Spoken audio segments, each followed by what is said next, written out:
Good morning, afternoon, evening or night, whenever you're watching this, welcome. It's currently early evening here, and from the look of the sky and the weather, I'm predicting a pretty good sunset will happen in the next hour and a bit. It has rained today, and the weather forecast says thunderstorms tomorrow, which, if the old English saying was entirely accurate, would make a good sunset out of the question. Red sky at night, shepherd's delight. Sheep really don't like thunderstorms, and unhappy sheep do not delight shepherds. We shall see. In the meantime, I shall look both ways before crossing this road and head towards a small old dump site, which didn't actually have much to find the last time I came here. However, I drove along this road last week and caught a fleeting glimpse of a bottle digger at work, so there's likely to be at least one new bottle digger hole, and probably a few things that I find interesting and appealing.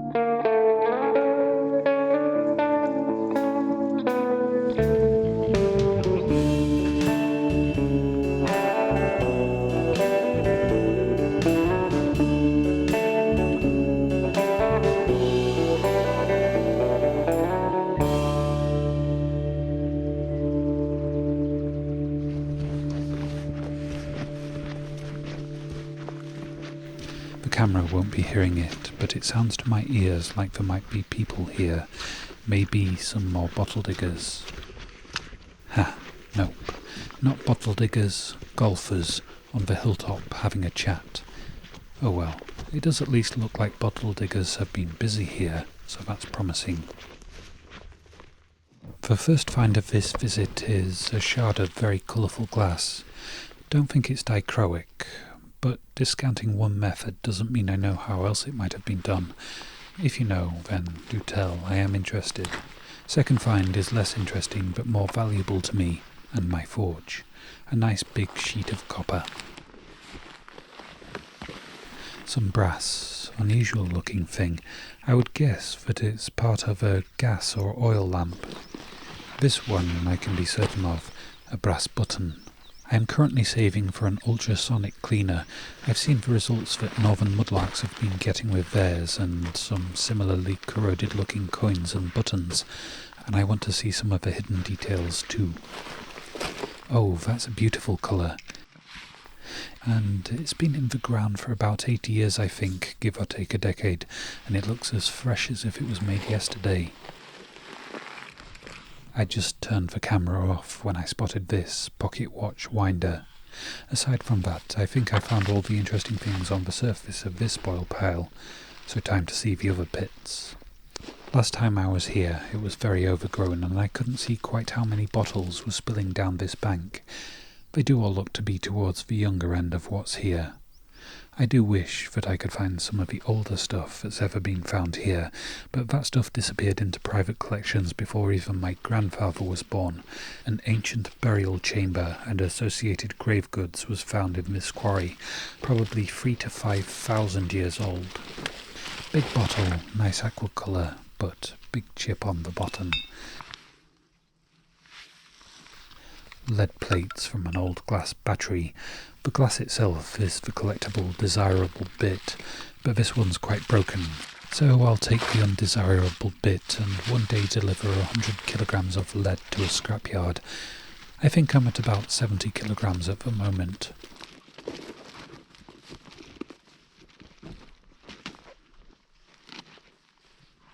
These holes are new and the spoil piles too.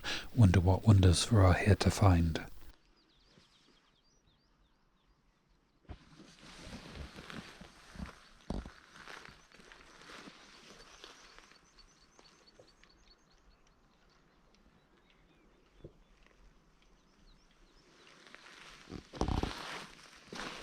My eye always seems to find the copper and brass first, but second today seems to be the bottle stoppers. Another wonderful aqua blue glass bottle stopper, as close as pristine as can be. And another stopper, a vulcanized rubber stopper, J. Simpson, a very local one. And a third bottle stopper, albeit it looks to be a cork one, topped with a lead alloy, probably pewter. It's not going to be an easy one to get out intact, but I will try.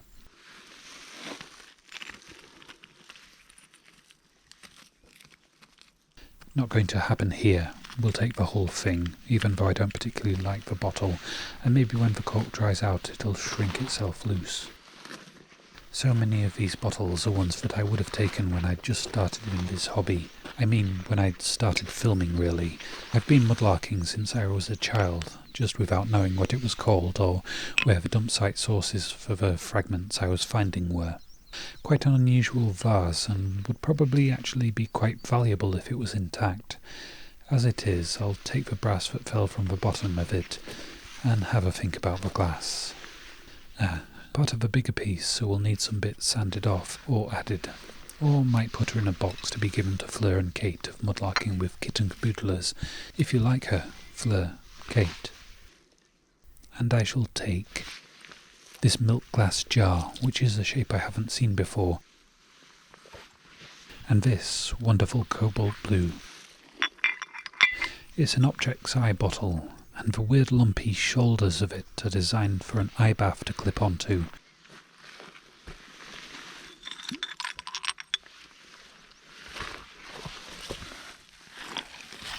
No surprise, but still mildly disappointing. What else?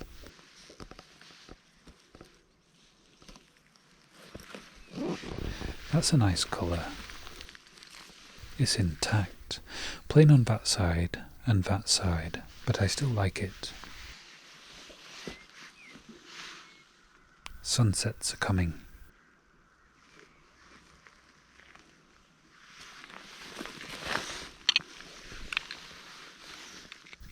Yorkshire relish. Simple, common, but today I like it. And how did I miss that one?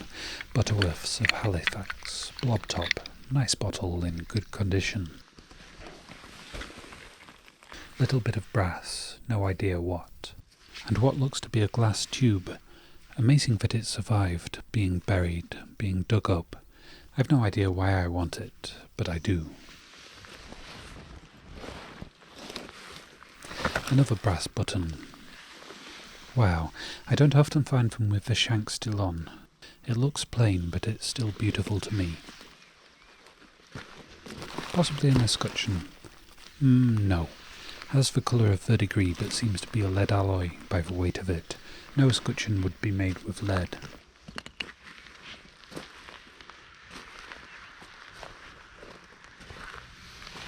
Glass rod. I take these ostensibly for craft projects that keep slipping further down my project list as new ideas occur to me. Interesting hole, but doesn't look like much was found. Not much left behind anyway, and it looks like later things, 1940s, 50s. Even at 10 feet away I can tell that's willow pattern, but it is an unusual shade of blue, distracted by a bit of a pipe bowl. It's been a while since I've found any part of a pipe bowl, so I shall take it to mark the occasion. And back to the plate, which looks to have a bit of teal in the mix. A very common print, looking very unusual to my eyes, and looks like a lid from a doll's tea set. I don't actually think I want it. I already have some, and no thoughts of what to do with them. Do shout out if you see anything interesting. Of course I can't hear, but I do like the idea that you might do it anyway.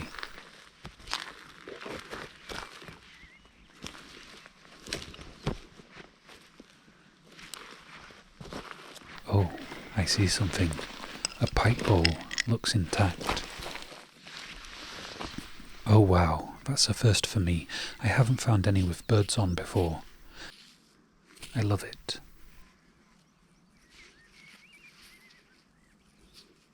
Oh dear.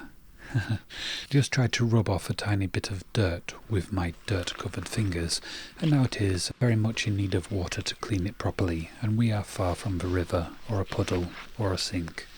I am very happy with this though.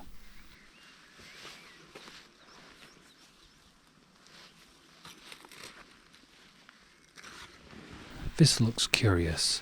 It looks like the end of a pencil, but I'm not sure if it's wood or not. It's clad with brass that's holding a purple faceted paste gem in the end. It probably is the end of a pencil, but I haven't seen one like it before. Very fancy, and I'll take it, and not melt down the brass of it. And from the fanciest pencil piece in the whole dumpsite to scrap metal, a nest of copper wire.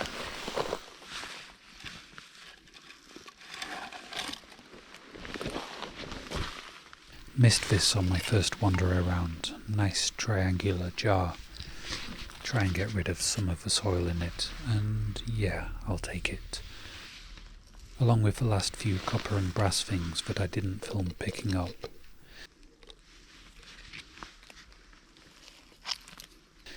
That's quite nicely coloured, a bit too curved for my purposes though.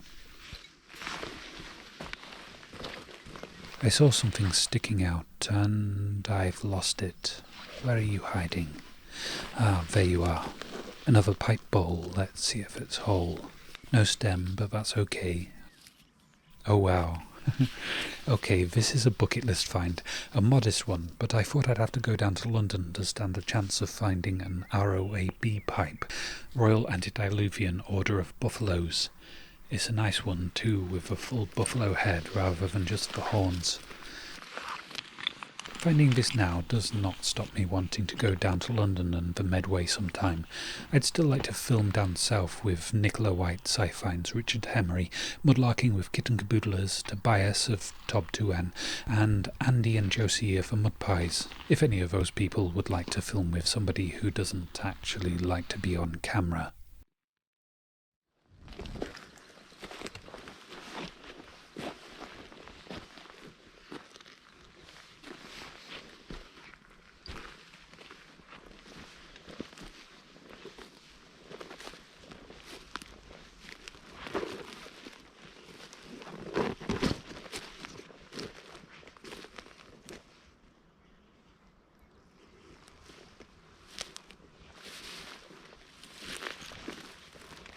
This nearly half of a poison bottle is lovely glass. It was here last time I came here too. If it was the neck that was knocked off, I'd take it. The bottom though, I haven't any imminent projects in mind that can make use of it, so I think I'm going to leave it here, and if somebody else takes it for their projects, that's great. If not, and I think of something to do with it, I'll come again, and maybe there'll be more bottle digger holes by then. Broken cod over there.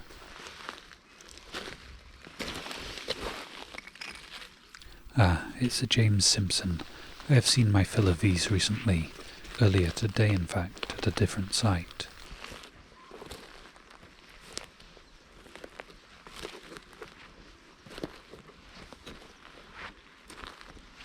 That one is missing the bottom. Oh well.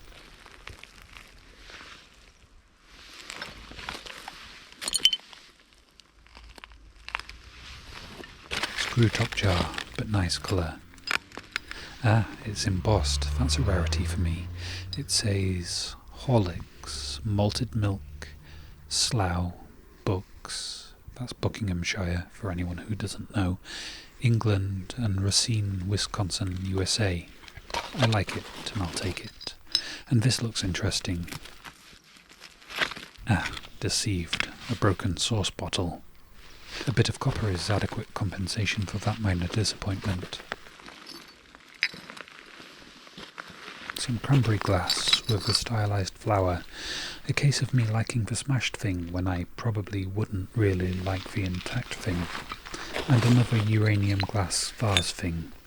I think I might take these. Having 3 of them might prompt some ideas to come along for what I could do with them. Suggestions are also welcome.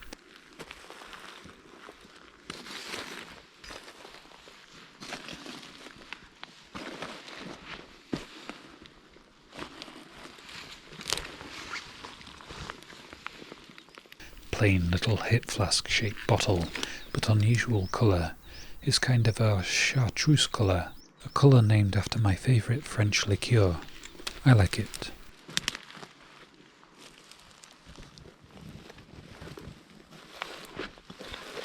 I saw this before, could see that it was broken, but I think that it's one I can add to my collection of ones to cut down when I get around to it.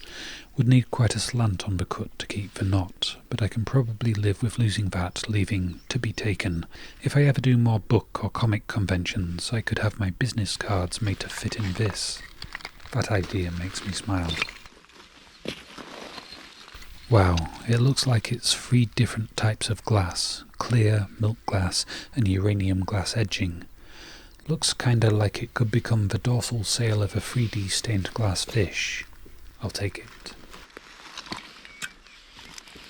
I recognise that. Lemon squeezer, just like the one that graced the kitchen of my childhood home, only more broken.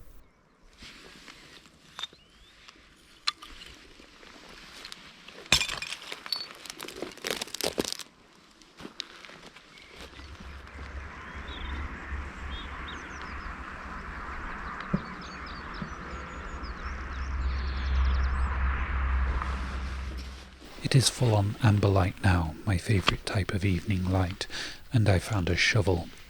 The head is a bit too worn away for me to want to take it and try restoring it, tool restoration being a rabbit hole of YouTube videos I fell down one day and can't seem to get out of. I've made my own tools a few times now, and one of them was practice for restoring the little hatchet I found a few videos back.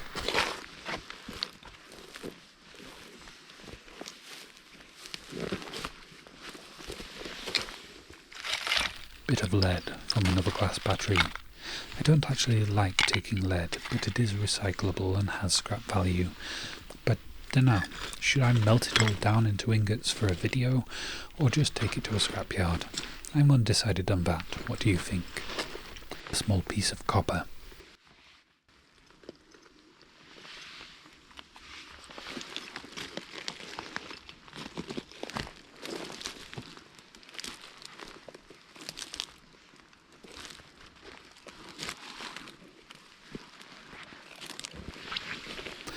Milk glass. Think that it's one I've got several of already, and I shall resist more and leave it for somebody else.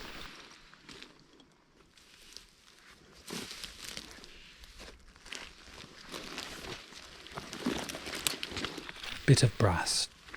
To do with fire or lighting by fire. Haven't seen one like it before, and I've just dropped some copper. The edges of the pile seem to be where the fun things are. Game piece from 5 stones, knucklebones, allygobs, or, well, lots and lots of different names, as befits a game that's about 3,500 years old. A little glass bead. Actually, looking at it closer, it's not a bead, it's a button. And actually, strike that, it's probably not strictly a button either, seeing as it's far too small. This would probably have been a decorative thing sewn onto clothing. So what's the label? Is it back to bead? Pretty little thing anyway, and I'm happy to have found it.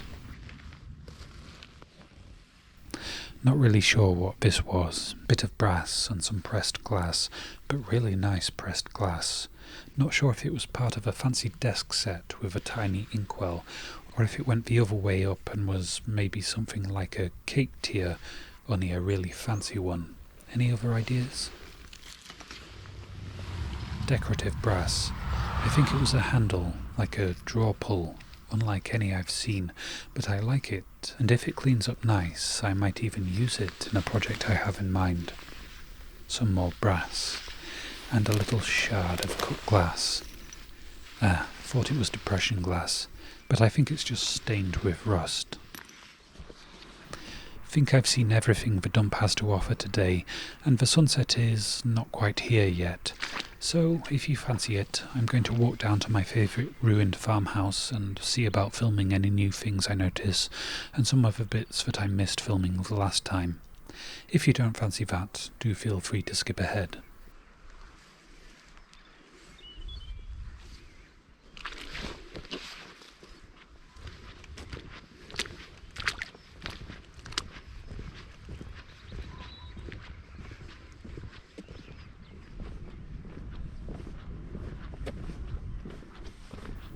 I didn't really show the outbuildings last time.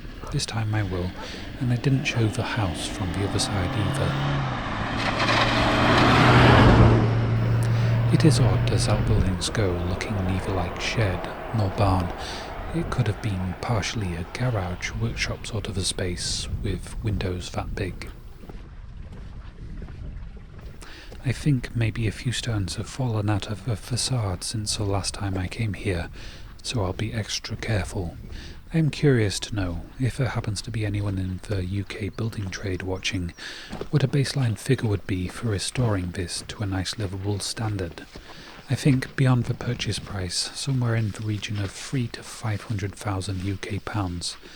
Certainly not an economically sensible project to take on, but when a house is chosen simply because of the economics of it, does it become a wonderful home as easily, or do people tend to continue thinking of it in economic terms, as an investment?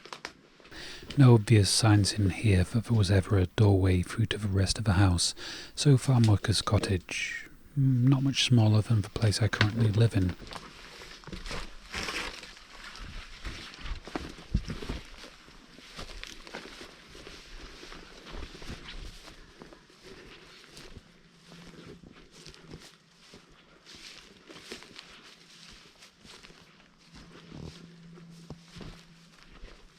This bit of wall is the most precarious, but there's not much wind today and I'm not going to touch it, so should be fine.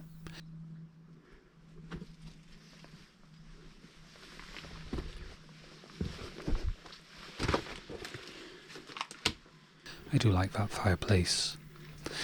There is a lot more light coming in today than there was last time, so the dark room next door and the probably cold storage room might be more filmable. Let's go and see.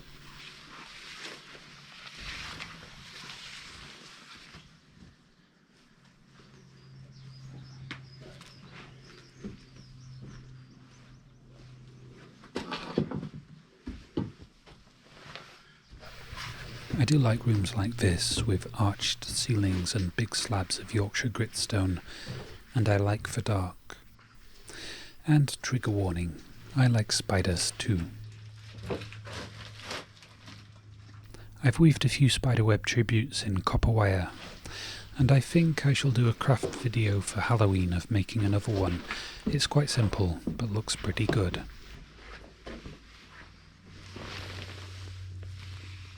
Most of the wiring is still in this house. It's nice that other explorers are respectful too and don't just rip it out.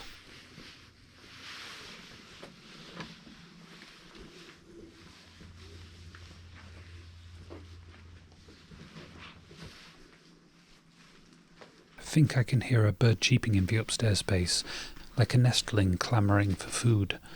I wouldn't be at all surprised if there's a few birds' nests in the ivy jungle up there.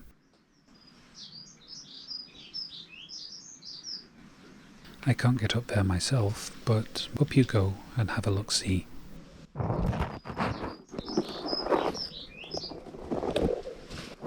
Anything?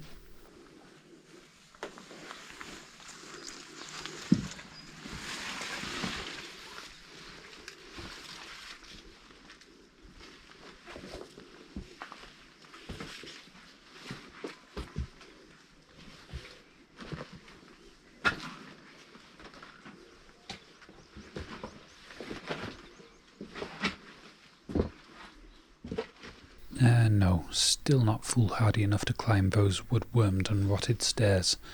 How's that sunset coming along? Getting there.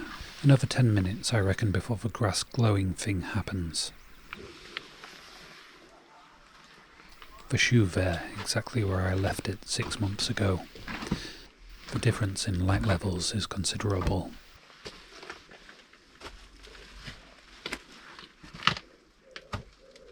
Still not getting into this room. Another decade and the beams might have collapsed enough to be safer.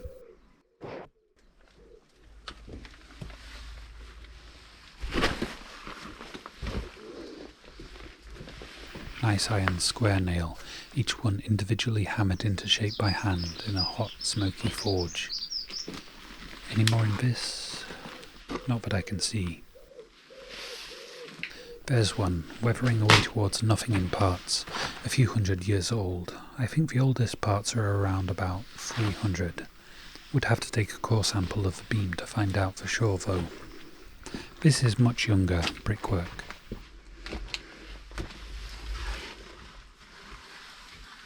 Just a cupboard, probably used to store firewood and coal and many other things.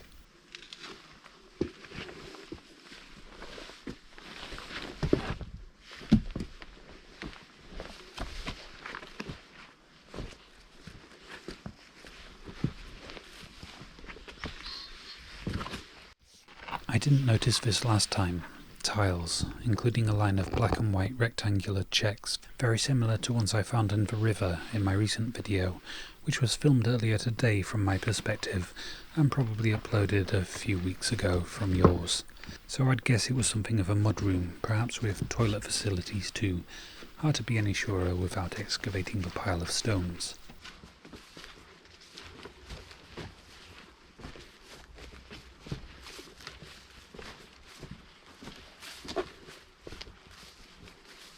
That view is really why I love this place so much. The house is very nice too, and interesting, but the view is calm and beautiful and expansive.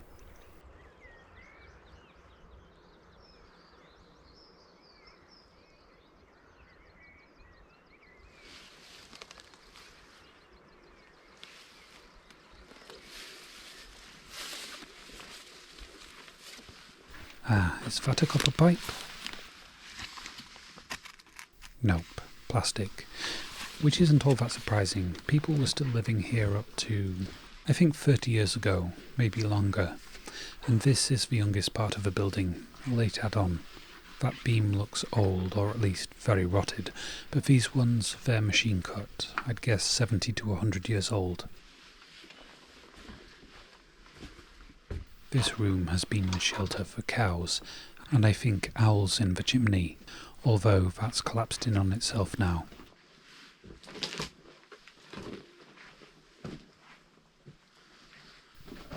Chair. Not sure why this place was abandoned. There's no obvious charring that would suggest a fire. When I feel more comfortable going back into places, I'd like to look up any newspaper articles about it in the library archives, and perhaps the county records might have more information on when it was built and who lived here.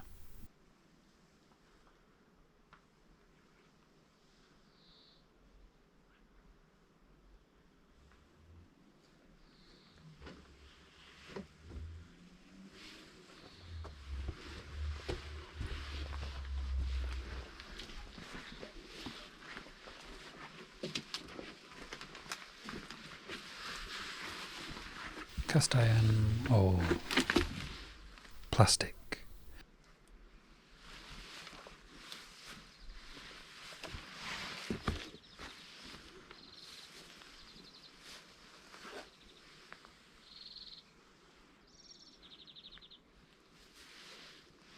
Almost forgot again to show the other side of the house.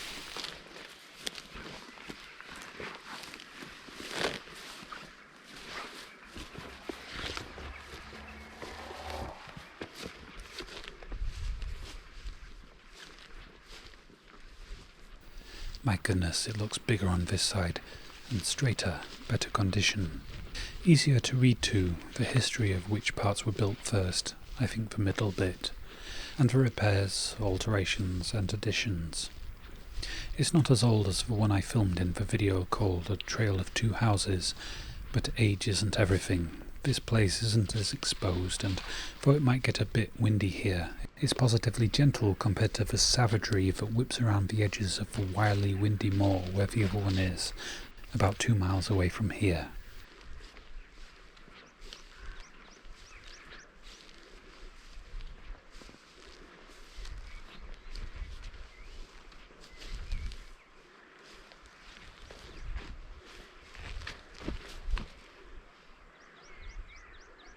Okay, I'll stand on firmer ground so I can do a full circle sweep.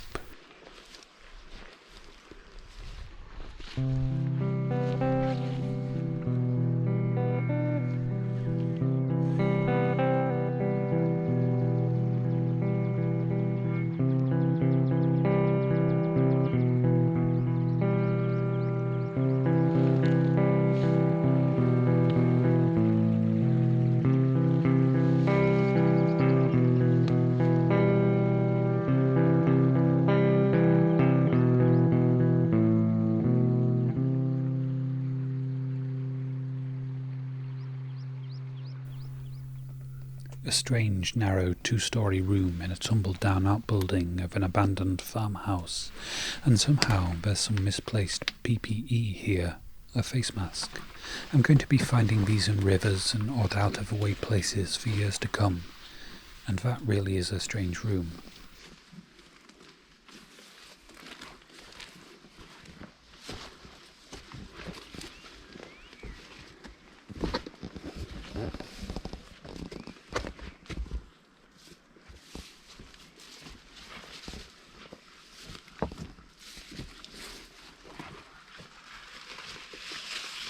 Well, this was a cowshed.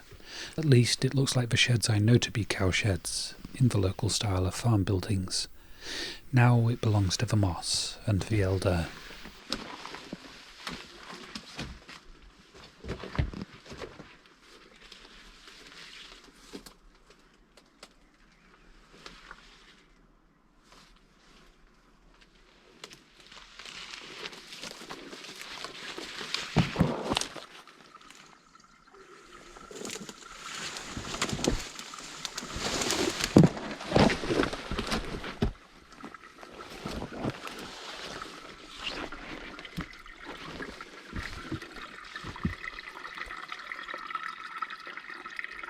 Little stream, and not sure, workshop? I've taken quite a few pictures here today, and a few of them might be ones that make it onto Instagram. I am trying to get into the habit of posting there more often, even though I'm not really a great photographer. Most of the shots I take are pretty rubbish really, but there's maybe 1 in 20 I think are worth sharing.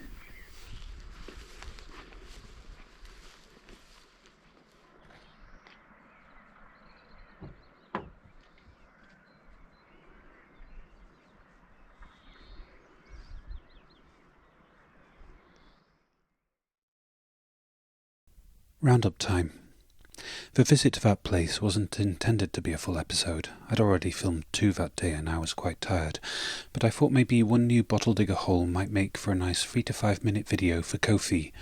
I haven't managed to keep up with my early intention of putting out a short postcard-like vlog there more or less once a week, like my friends Caroline and Phil manage. But I do still film them in the seemingly vain hope that this time I'll be able to countenance the extra editing workload. I am actually working better and more consistently recently as I put in a concerted effort to try and finally make the craft channel a reality, months and months after every actual deadline I tried setting for myself. Now, no deadlines, just an aim to do video-related work for at least 25 hours a week, and since I started that approach 3 weeks ago, I've averaged 35 hours, and I hope I can gradually increment that up a bit further too. So there may well be some short vlog post videos appearing on Ko-fi before long, albeit most of them quite out of date with things that happened in winter and spring. Anyway, I've digressed. I wasn't really expecting to find much of that site, didn't realise beforehand that the bottle digger, and I think I know who he was, has been very busy, and there were a few large new holes with nice spread out spoil piles that the rain had rinsed the top layer off. So, I'm happy with what I found, a few bits of interesting glass, both of which I intend to use at some point in craft projects, same with the pottery pieces. Certainly not the usual blue in that willow pattern plate. I'm not sure if I've seen one like that before, but it's a nice sized piece and I can probably use it. The glass bottle stoppers are in marvellous condition. I think they're the best condition of any I've ever found. Plain, but I care not. They're beautiful glass. I was perhaps wrong about the small button in assuming it was merely decorative. The existence of button hooks had completely slipped my mind. Button hooks used to be a fairly common domestic tool for the doing up and the undoing of small fiddly buttons, which begs the question, why not just make the buttons larger?